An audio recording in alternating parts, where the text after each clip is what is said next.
are managed. Now, about leadership.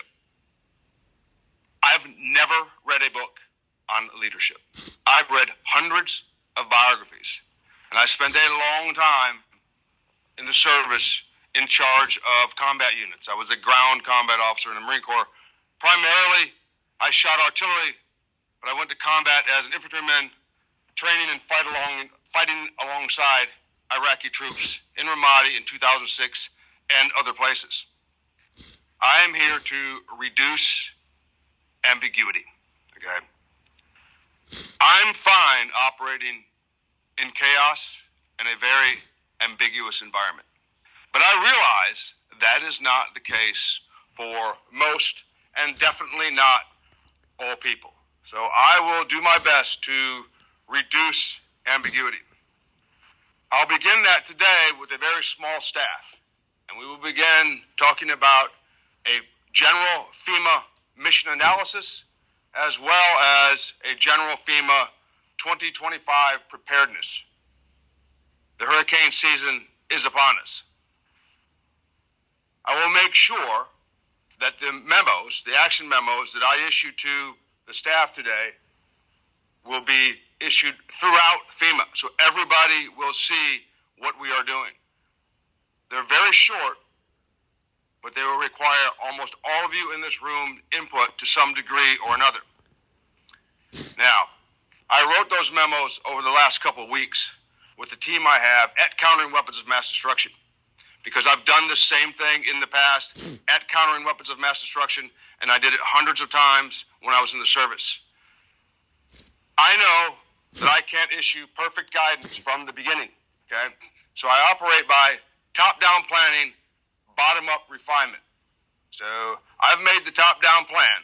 It will not survive first contact. I will expect all of you to provide bottom-up refinement. Couple of things. In FEMA, not in DHS or the U.S. government writ large, but within FEMA, I and I alone speak for FEMA, okay? I am the president's representative at FEMA, and I am here to carry out President Trump's intent. That's why I'm here. I don't get wrapped around titles. I don't get enamored with offices. In fact, you will rarely see me sitting behind my desk. Most of the time, I will sit at the table drinking tea while I'm working out something with a stubby pencil. But I and I alone in FEMA speak for FEMA. I'm here to carry out the president's intent for FEMA. Now, speaking of the president, I'm the one who will interpret the president's guidance for FEMA. Now, I will work with, obviously, all of you to achieve that guidance. There's a lot of different ways to do it, but I will start today by making sure that we begin the process of looking at all the laws and statutes that guide FEMA and making sure that we are only doing the things that are within the law, okay? We have to do that. If we're not doing that, we are wasting the American taxpayer dollars. And I have to make sure that we are only doing things within our mission. Doing things outside of a mission can be very tragic. I've had friends who are either dead physically or very damaged emotionally because they ran into trouble doing things that were not within their mission during combat. It's the same thing for a mission like FEMA. We have to make sure that we are only doing things within our mission. Doing things outside of our mission, we will run afoul, which to some degree we already have. That's some of the outcry about FEMA right now. But I am the one that will interpret the president's guidance and make sure we get to the bottom of our mission. And we won't just work this with DHS. I'll work this with the Center Building. In fact, I think Joe Guy is here right now. He's my partner up at the Center Building at DHS. We will work these issues across DHS with our partners. One of the things may be a myth that may be reality. I don't know. But FEMA is part of the Department of Homeland Security. And don't forget that. I've spoken to the Senate Building about that, and to some degree, the White House about that is a fact. You can look at the history of FEMA and the way it came about and that type of thing, but it's still a component in the Department of Homeland Security, and that is the reporting chain. Now, for the time being, and I've got to talk to the Chief of Staff about this, it might just be an hour, it might be longer. All delegations of authority are suspended. They will go through me, okay? Because I've got to get my arms quickly around the situation, and then I'll decide what the thresholds for funds release, and there's a bunch of other authorities that go with it. But in the meantime, those delegations are suspended, and they go through me.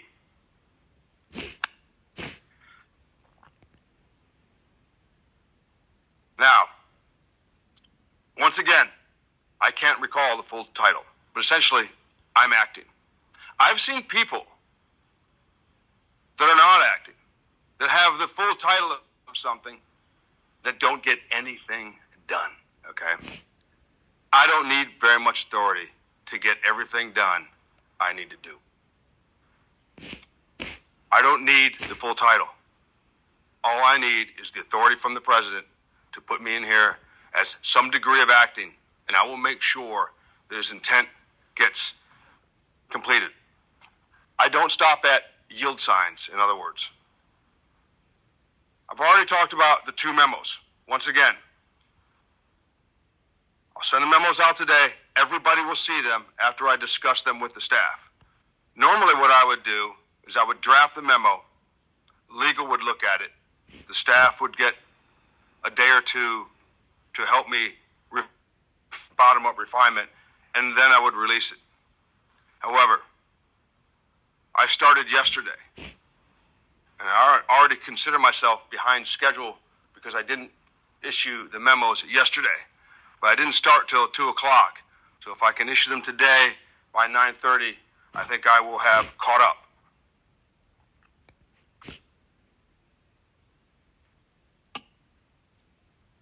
Now, this is the tough part. Most of you know this by intuition, but nobody's ever told you this. When somebody comes to an organization and there's going to be change, it's recognized that everybody's somewhat nervous or somewhat concerned. Understandable. What's not known is that between 10 and 20% of personnel will embrace change. They'll welcome it. And they understand that change, handled right, is progress. And they understand that it's necessary, and they see that it needs to be made. That's somewhere between 10 and 20%. Something like 60%, they don't care. Right? They go along to get along. And I completely understand that. I've been in a situation before where I went along to get along. However, there's somewhere south of 20% that decide that they are going to get in the way of change. You can ask anybody that those 20% of the people are a problem. And they have to be sidelined. So don't get in my way if you're those 20% of the people. I know all the tricks, okay? I know them from Lance Corporals. I know them from Staff Sergeants, Lieutenants, federal employees, my own employees, and indeed myself, okay? I've played the games too. Obfuscation, delay, undermining. If you're one of those 20% of the people, and you think those tactics and techniques are going to help you, they will not, because I will run right over you. I will achieve the president's intent. I am as bent on achieving the President's intent as I was on making sure that I did my duty when I took my Marines to Iraq, 11 of them, and fought alongside people that didn't speak my language, that didn't have my customs, that I couldn't understand anything, and they yelled on the radio. But I was determined to carry out that mission the same way as I am determined to carry out the President's mission. There was one person on my team that I had to send away, and I sent them home. And they explained to the 2nd Marine Division why they didn't complete the deployment. I never asked them what they said.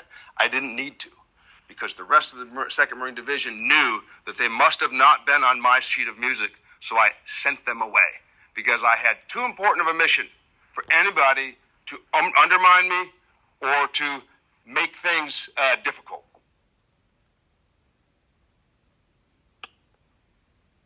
It's the mission of FEMA. We're going to know our mission. We're going to do our mission. We are going to find out how to do things better, and we are going to find out how to push things down to the states that should be done at the state level. We're also going to find out how we can do more cost sharing with the states. There's a program out there called Securing the Cities. Securing the Cities is there's 13 cities across the country that counter weapons of mass destruction has cooperative agreements with, where the state, mostly the cities like New York, they receive grants from DHS, but there are strings attached to those grants. For example, they have to run exercises twice a year. And the assistant secretary at CWMD has to observe the exercises and make sure that the exercises fit the problem we are trying to solve. Recently, I went to New York City and I watched one of the tabletop exercises, and indeed, they did a very, very good job with their exercise. But that's a string that is attached to the money that the federal government, or the grant that the federal government gives New York City. Those are some of the things on the President's agenda. There are more. There is a FEMA council being stood up that I will work with closely. It includes folks like Governor Nome, Governor Abbott, Secretary Nome, Governor Abbott, Governor Youngkin, and some other folks. We will work with them to see how we can hone and refine FEMA's mission. Last thing.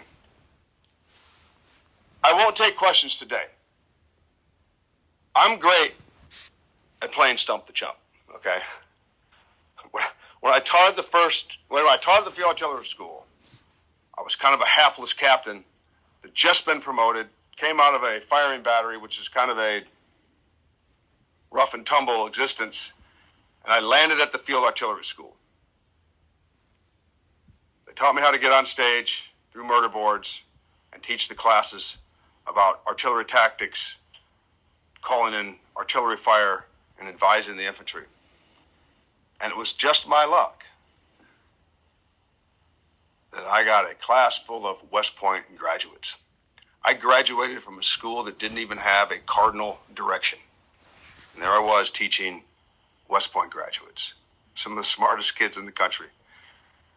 And we played Stump the Chump for 6 months. I probably could only answer, in the beginning, 1 out of every 5 questions they asked me.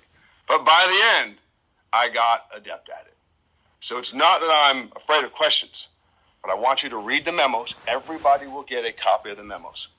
Work with your sections, divisions, offices, whatever you call them. And then next week, we will have a town hall where we will ask questions. I'm not sure how you do it here, but I don't take filtered questions, okay? I don't read the questions beforehand and decide I'm going to answer them, or I don't say, I don't want to take that question. Obviously, there's some filtering that has to be done because people may ask outlandish questions about something that has nothing to do with FEMA, okay? But as long as there are questions that have to do about FEMA and the direction we are going, particularly in light of the 2 action memos that I will release today, I will answer the questions, okay? But most of the questions that would be asked today would be questions mostly garnered from concern about the future. read the memos first, and then we will have a session where you can ask and I will answer questions, okay? Even if they are stump the chump.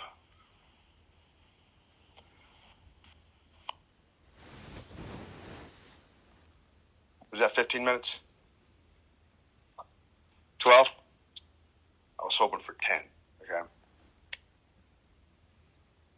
I will tell you, I don't usually start things out with "it's an honor" or anything like that.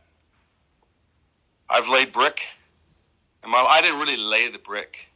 I mixed the mortar. I wasn't good enough to lay the brick. And I carried the brick to the dudes on the scaffolding who were usually screaming for more brick and more scaffolding. I've washed dishes before.